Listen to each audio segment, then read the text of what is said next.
लांबी होती, रुंदी होती, त्या हिशोबाने सरकार एक भाव ठरवतो ना. तुम्ही नरेगाचं काम केलं असेल की बाबा 315 रुपये दिवसाचा रोज आहे, तसं ह्या माती खोदायचा पण एक वेगळा भाव असतो.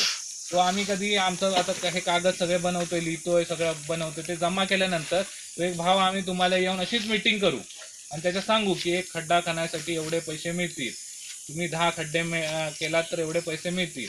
ते सगळं तुम्हाला आम्ही डिटेलमध्ये सांगू. आणि काम तुमचेच काळजी नाही किंवा हा, आणि काम एक 2 फायदे आहेत बघा. काम कुठे करायचं आहे? माझ्या घरी नाही, म्हणजे तुमच्या स्वतःच्या तुमच्याच घरी करायचं आहे. हा, काम तुमच्या घरीच करायचं आहे, तुमच्या शेतातच करायचं आहे आणि तुमच्या काजूतच करायचं आहे. काजू का म्हणतोय की जास्त काजू आहे, काय काय जणांची मोकळी शेतं असतील तर त्याच्यात पण करायचं आहे. हा, ते काम काय करायचं आहे ते आम्ही सगळेजण तुमच्या शेतात फिरून तुमच्याशी बोलून ठरवू. सगळे ठरवायचं पण आपल्यालाच आहे. म्हणजे असं काय नाही मी येणार आणि मी सांगणार की हे इथं खड्डा कर, असं काय नाही. तुम्हाला विचारणार, सगळ्यांना सांगणार, त्याच्यानंतरच ते काम आपण ठरवू. तुम्हाला सांगू ते काम कसं असतं, कसं दिसतं ना, ते सगळं सांगू. एखाद्या ठिकाणी करून पण दाखवू ना. तर ते काम झाल्यानंतर त्याच्यातले समजा आता मी मगाशी पण सांगितलं होतं की 10 खड्डे केला तर 8 खड्ड्याचे पैसे सरकार देणार, 2 खड्डे तुम्हाला करायचे.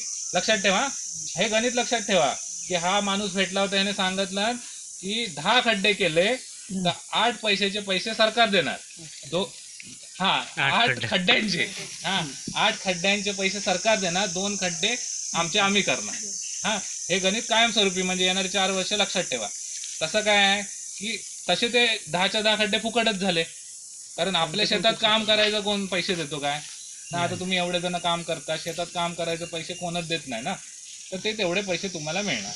आता पैसे किती मिळणार, कशा टप्प्यात मिळणार, 7 दिवसांनी मिळणार का, 15 दिवसांनी मिळणार का, हे आम्ही तुम्हाला पहिला आधी भाग जमा करू, म्हणजे तुमच्या सगळ्यांचा सर्वे करून, आणि त्याच्यानंतर सांगू.